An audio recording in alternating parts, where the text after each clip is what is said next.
সকল দাদা দিদিদের আমার ভক্তিপূর্ণ প্রণাম। আশা করি প্রভুর কৃপায় সকলে ভালো আছেন।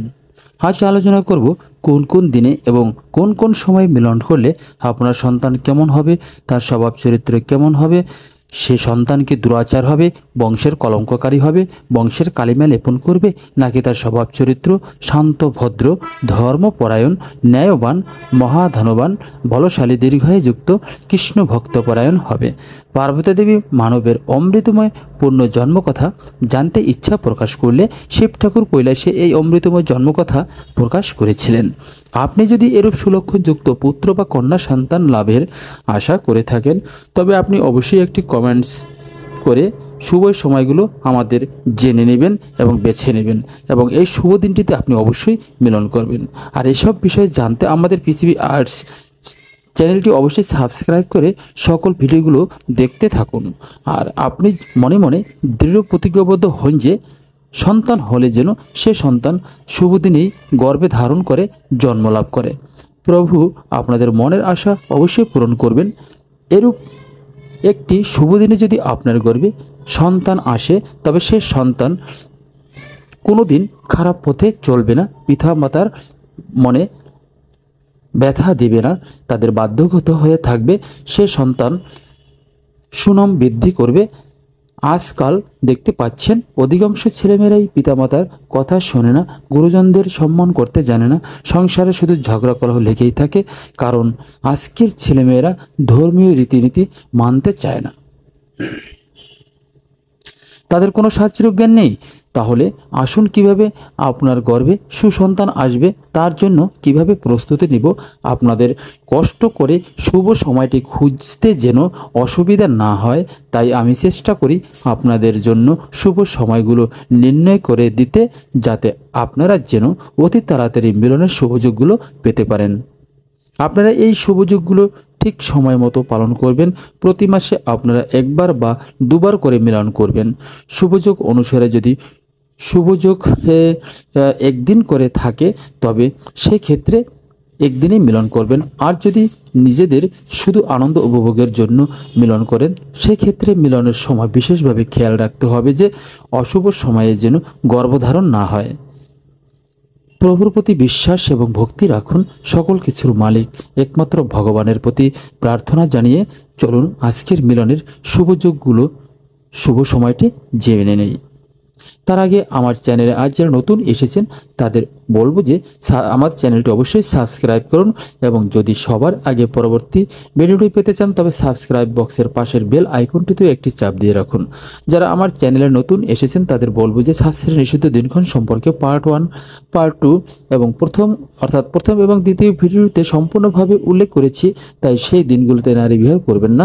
এই ভিডিওটির ডেসক্রিপশন বক্সে পার্ট 1, পার্ট 2 ভিডিও দুটি লিঙ্ক দুটি দিয়ে দেবো।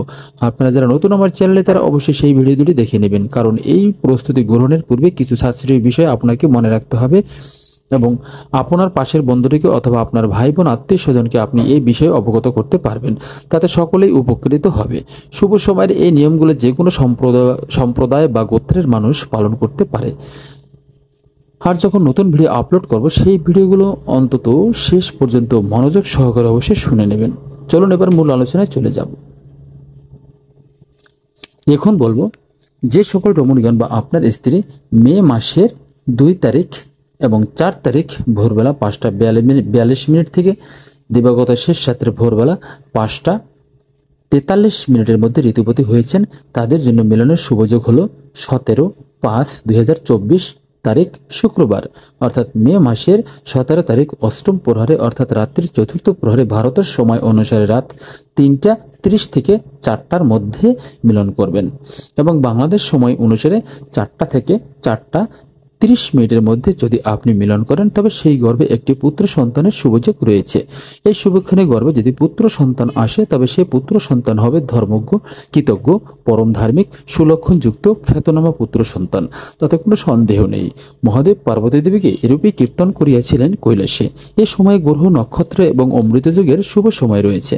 ভারতের সময় অনুসারে রাত 3:30 থেকে 4টার মধ্যে মিলন করবেন, এবং বাংলাদেশ সময় অনুসারে 4টা থেকে 4:30 মধ্যে অবশ্যই মিলন কার্য শেষ করবেন।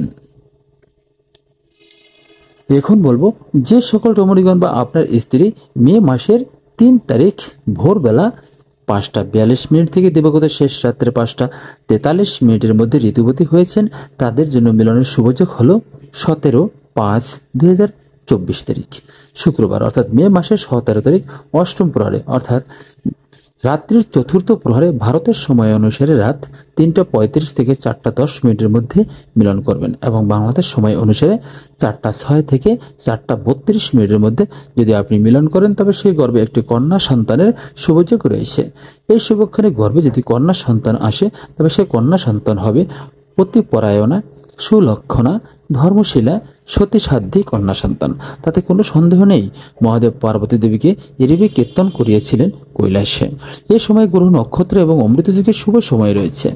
ভারতের সময় অনুসারে রাত 3টা 35 থেকে 4টা 10 মিনিটের মধ্যে মিলন করবেন এবং বাংলাদেশ সময় অনুসারে 4টা 6 থেকে 4টা 32 মিনিটের মধ্যে অবশ্যই মিলন কার্য শেষ করবেন।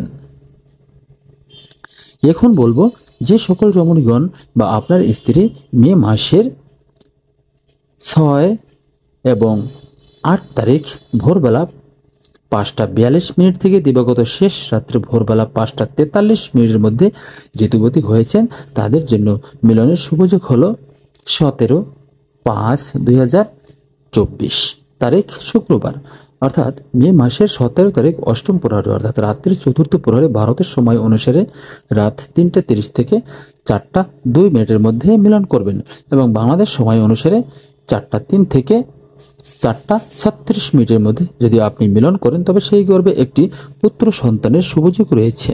এই শুভক্ষণে গর্ভে যদি পুত্র সন্তান আসে তবে সেই পুত্র সন্তান হবে ধর্মজ্ঞ, কৃতজ্ঞ, পরম ধার্মিক, সুলক্ষণ যুক্ত খ্যাতনামা পুত্র সন্তান। তাতে কোনো সন্দেহ নেই, পার্বতী দেবী মহাদেব পার্বতী দেবীকে এরূপে কীর্তন করিয়াছিলেন কৈলাসে। এই সময় গ্রহ নক্ষত্র এবং অমৃত যুগের শুভ সময় রয়েছে। ভারতের সময় অনুসারে রাত 3টা 30 থেকে 4টা 2 মিনিটের মধ্যে মিলন করবেন এবং বাংলাদেশ সময় অনুসারে 4টা 3 থেকে 4টা 36 মিনিটের মধ্যে অবশ্যই মিলন কার্য শেষ করবেন।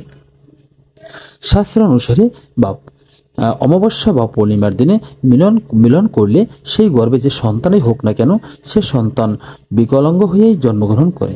তাই সকলেই অমাবস্যা এবং পূর্ণিমার দিনে মিলন থেকে বিরত রাখুন।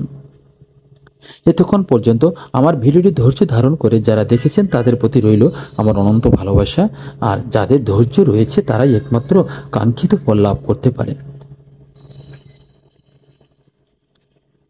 যদি সুসন্তানের আশায় মিলন করেন তবে অন্তত একটি শুভযোগে মিলন করুন। আমার চ্যানেলে সবসময় শুভযোগগুলো পেয়ে যাবেন। সন্তান হলে যেন একটি শুভযোগে জন্মগ্রহণ করে, এটা হোক সকলের দৃঢ় প্রতিজ্ঞা।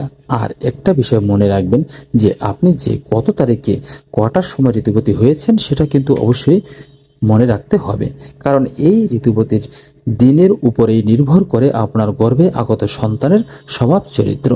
কোন সময়ে ঋতুবতী হলে সুসন্তানের জন্য কখন মিলন করতে হবে এটা শুধু নির্ভর করে ঋতুর প্রথম দিনের তারিখ এবং সময় অনুসারে।